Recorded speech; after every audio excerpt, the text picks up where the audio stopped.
Hey guys, welcome back to my channel.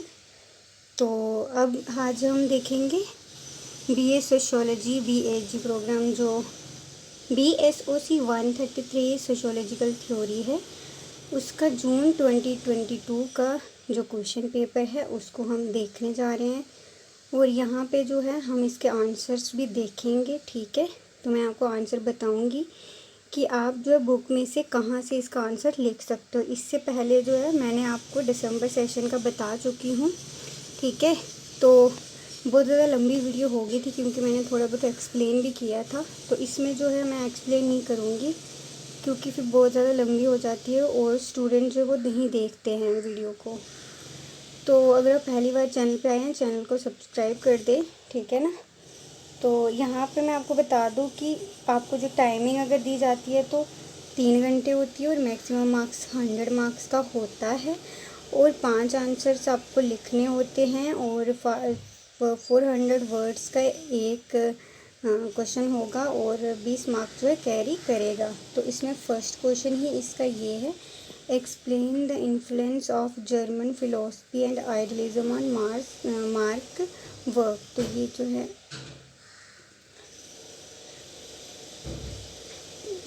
दिसंबर 2022 में भी जो है ये क्वेश्चन पूछा गया है, पहला ही क्वेश्चन है। तो ये भी वहाँ पे पूछा गया है, तो बहुत ही इम्पॉर्टेंट है ये। तो इसका जो है आइडियलिज्म आपको बताना है, आइडियलिज्म क्या होता है, तो ये यहाँ पे आपको बताना है मार्क्स का। और सेकंड क्वेश्चन है, what did Durkheim mean by division of labour in society explain. तो ये भी क्वेश्चन पूछा गया है प्रीवियस ईयर में, तो ये भी बहुत ज़्यादा इम्पॉर्टेंट है, division of labour in society में। ठीक है, तो ये भी इम्पॉर्टेंट है। अब मैं आपको इसका आंसर्स दिखाऊंगी। तो ये इसका आंसर है यहाँ से, जर्मन फिलोसफी एंड आइडियलिज्म। तो ये ही पूछा गया है और ये आपको यहाँ से आंसर बता देना है। ठीक है, ये जो है इनकी जो है फ़िलॉसफ़ी मतलब कार्ल मार्क्स है, उन्होंने इसके बारे में बताया है आइडियलिज्म के बारे में।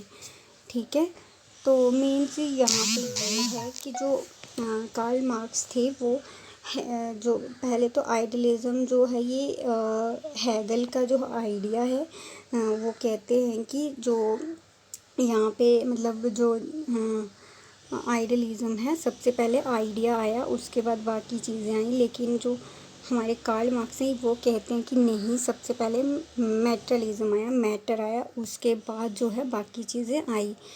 तो यहाँ पे जो है मतलब ये एक्सेप्ट उसका जो है ऐसे ये उनको बहुत मानते थे, उनका ये पॉइंट ऑफ व्यू थोड़ा बहुत एक्सेप्ट भी करते हैं। ऐसा नहीं है कि पूरा ही नहीं करते, बट ये कहते हैं कि इसका जो आइडिया है वो गलत चीज़ है, पहले आइडिया नहीं आया।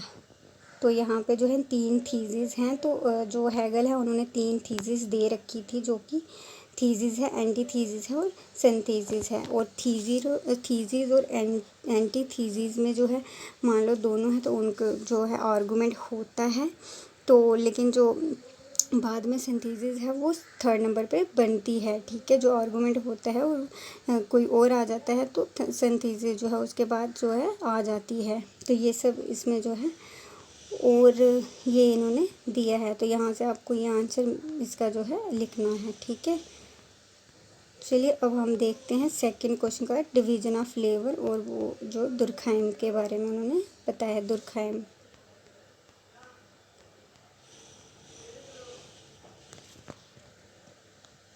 यहाँ पे जो है सेकंड नंबर का क्वेश्चन हमारा था, division of labour in society Emmanuel Durkheim का। तो यहाँ से आप लिखेंगे division of labour exist in different sector of society. तो जो डिवीजन ऑफ लेबर है वो एग्जिस्ट करता है अलग अलग सेक्टर में और सोसाइटी में।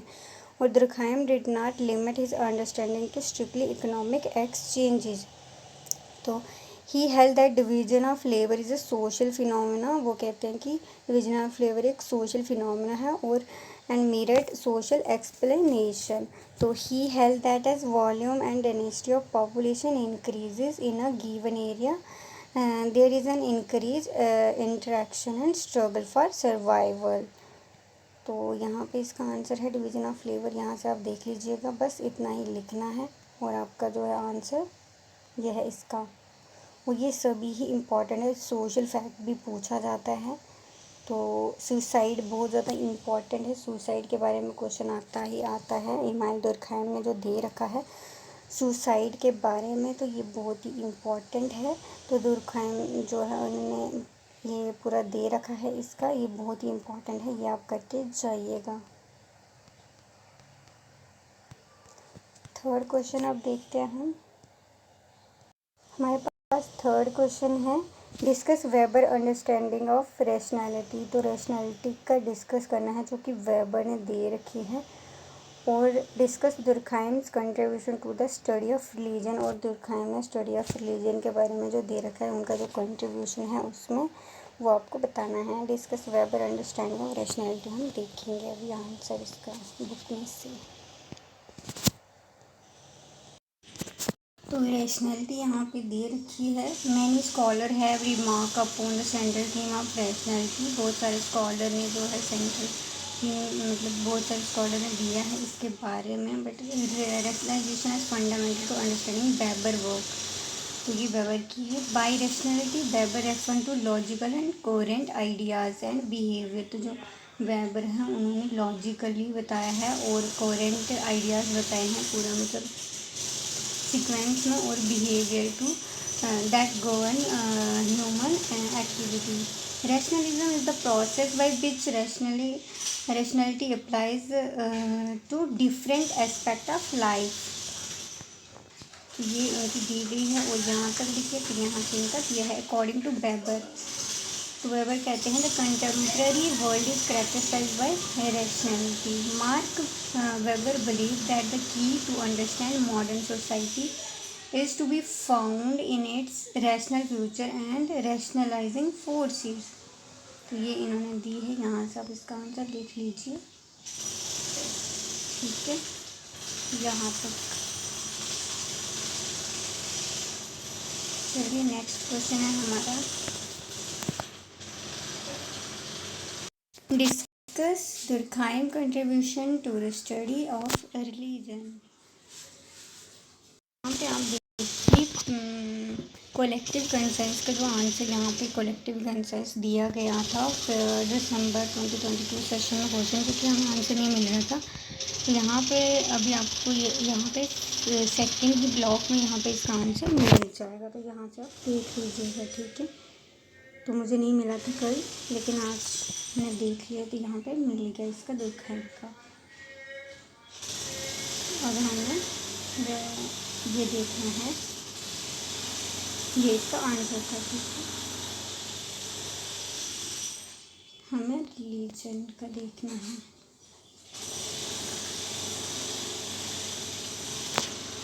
और रिलीजन का देखना है। वेबर रैशनैलिटी यहाँ पे दे रखी है, ये है इसका answer. To understand Max Weber ideas regarding capitalism, it is important to first review his understanding of rationality. तो ये इसका आंसर है।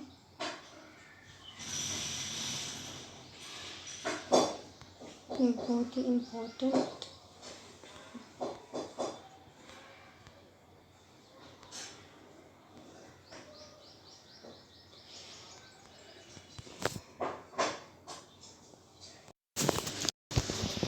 रिलीजन के बारे में यहाँ पे दे रखा है, दुर्खैम ने जो दिया है इनका कंट्रीब्यूशन रहा है। तो यहाँ से आप इसका answer the elementary form of religious life was publish in 1912 में कब हुआ था, 1912 में। और Durkheim was interested in the study of religion as early as 1902। तो because he recording as a major institution in society also most of the article in his sociological journal. तो यहाँ पे इसका जो आंसर है यहाँ तक ये आप लिख सकते हैं। ठीक है, 4 आंसर हमने देख लिए हैं और अब हम देखते हैं नेक्स्ट है हमारे पास question, in what way does social solidarity contribute to the maintenance of social order. तो ये इसका जो क्वेश्चन है, फिफ्थ क्वेश्चन है, in what way does social, किस वे से हम जो है सोशल सॉलिडरिटी को कंट्रीब्यूट कर सकते हैं the maintenance of social order में, तो यहाँ से इसका आंसर हम देखेंगे। तो यहाँ पे जो है division of labour and solidarity के बारे में यहाँ पे दे रखा है, और ये है इसका सेंट्रल आइडिया। और इस तरह से अगर क्वेश्चन आता है, और ये यहाँ से आप इसको जो 5th क्वेश्चन है, इसमें जो आप यहाँ से लिख सकते हो, क्योंकि इसमें ही दिया गया है और कहीं नहीं है। तो यहाँ पे ये है टाइप्स ऑफ सॉलिडरिटी, और ये है मैकेनिकल सॉलिडरिटी और ऑर्गेनिक सॉलिडरिटी। क्या ये 2 टाइप्स की दे रखी है यहाँ पे इन्होंने। और ये इसका जो है 5th वाले का आंसर यहाँ से, क्योंकि और कहीं भी नहीं है अवेलेबल, यहाँ से ही इसका जो है दे रखा है। Division of labour set activity into smaller process that are carried out by personal or group of person. The objective to enhance efficiency and complete the objective are speedily. तो for example, the carpenter has to make a chair. तो जो एक carpenter है वो एक chair बनाता है।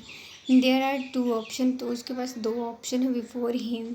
The first is to make the whole chair himself. एक है कि एक ऑप्शन ये है कि खुद ही उसको पूरी बनानी है खुद से ही, और दूसरा है कि this would take quite some time. तो फिर है also while he may be very good at making the back rest, he may not be able to design the arm rest very well. तो just imagine if he had 3 co-worker, तो 1 could make the arm rest, other could make back rest, and 3rd could make the seat at join the 3 component। 3 component अगर हो तो imagine करो। तो फिर this would save a great deal of time and energy, और इससे क्या होगा कि टाइम भी बचेगा और ये बहुत ही अच्छे से बन जाएगा।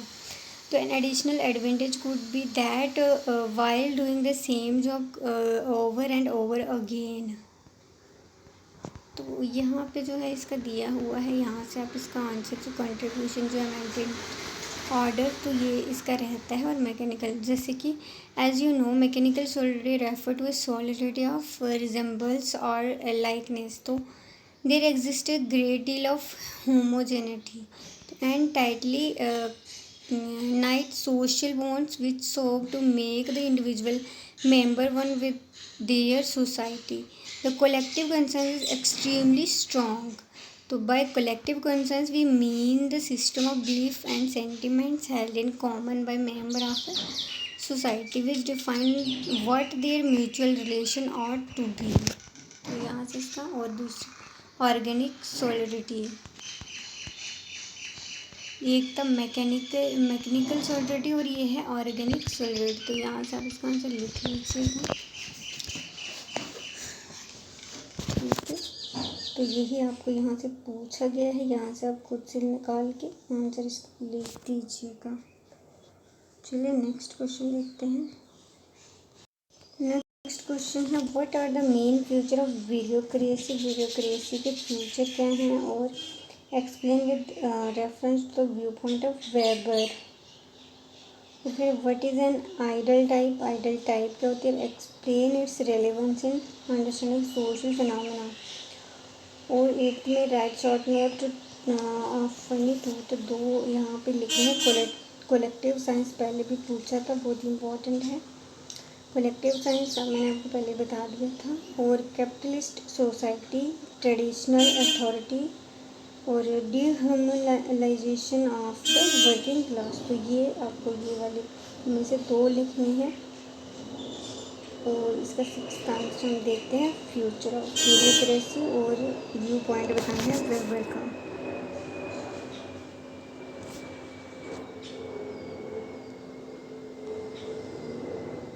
हमें मिल गया है 7th क्वेश्चन का आंसर, जो कि है आइडल टाइप। तो यहाँ पे इसका दे रखा है आइडल टाइप।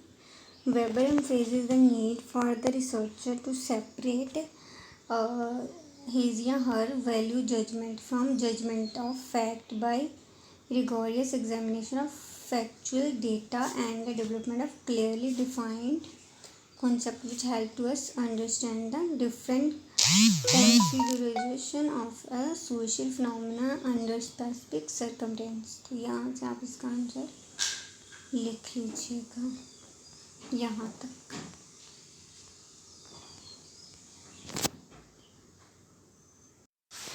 यहाँ पे हमारा आंसर ब्यूरोक्रेसी का 6 क्वेश्चन का answer. Weber pointed out the bureaucracy was the best administrative form for the rational और एफिशिएंट परस्यूट ऑफ ऑर्गेनाइजेशन गोल। तो यहाँ पे बॉक्स में ये दिया गया है कि general meaning of the term bureaucracy is the rule of departmental और administrative official following in flexible producer to make survey on pages the indispensability of bureaucracy for the rational attainment of the goal of any organization, industry, society। तो यहाँ पे इनका दिया हुआ है weber का जो है ये इसका आंसर यहाँ पे दिया हुआ है। ठीक है, तो यहाँ से इसका आंसर लिख लीजिए बॉक्स यहाँ से यहाँ तक। ठीक है, यहाँ पे क्वेश्चन में इसका पॉइंट है ट्रेडिशनल अथॉरिटी पूछा गया, तो यहाँ से इसका आंसर लिख देना है ये।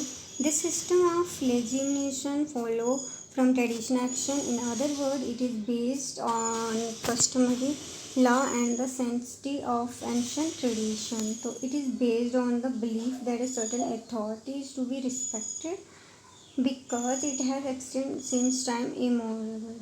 तो यहाँ से इसका आंसर यहाँ तक आप लिख देना है। ठीक, अथॉरिटी का आंसर हमें मिल गया। ये सभी आंसर जो सभी ये है बहुत ही ज़्यादा इम्पोर्टेंट है और ये ब्यूरोक्रेसी है। ब्यूरोक्रेसी के बारे में पूछा गया था मैक्स वेबर का। यहाँ से आप इसका आंसर लिख लीजिएगा ब्यूरोक्रेसी के बारे में। पहले भी मैंने आपको बताया, लेकिन वहाँ से अब ये भी जो है जहाँ पे ज़्यादा बड़ा दिया है तो यहाँ से लिख लीजिएगा कि bureaucracy just mention is the machinery which implement rational legal authority. Max Weber study bureaucracy in detail and considered an ideal type which contain the most prominent characteristics of bureaucracy. ये major feature of bureaucracy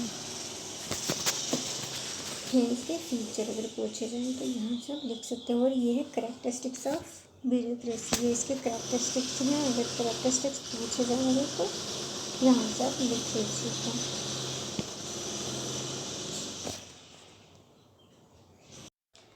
capitalist यहाँ पे दिया हुआ है based on private capitalist ownership the capitalist relation of production facilities tremendous growth of the produce forces with this growth of productivity। यहाँ से इसका answer capitalist society पूछा गया है, तो ये आपको लिख देना है यहाँ से यहाँ तक। ठीक, कैपिटलिस्ट भी हमें मिल गया। तो साइंस यहाँ पे है इसका पॉइंट दूसरे बता सकते क्या है, लेकिन इम्पॉर्टेंट है यहाँ से लीजिए। लगभग हमें आंसर इसके मिल चुके हैं। पहला भी हमें मिल गया है, ठीक है, दूसरा भी मिल गया है और तीसरा भी हमने देख लिया था, फोर्थ भी देख लिया था और सॉलिडिटी के बारे में भी रहा है, ये भी देख लिया था हमने। और ब्यूरोक्रेसी का भी क्वेश्चन, उसके फ्यूचर्स, उसका जो व्यू पॉइंट है वो आप देख लीजिएगा। तो आइडल टाइप के बारे में भी जो है आपको बता दिया था। और यहाँ से कलेक्टिव कंसेंस कैपिटलिस्ट के बारे में ट्रेडिशनल अथॉरिटी और डी वाला पॉइंट मुझे नहीं मिला, तो लेकिन आपको 2 ही करने होते तो मैंने आपको 3 बता दिया हुआ है। और ऐसे तो आपको 5 भी क्वेश्चन करने होते हैं। तो आई होप आपको वीडियो अच्छी लगी लाइक कीजिए, चैनल को सब्सक्राइब कर दें।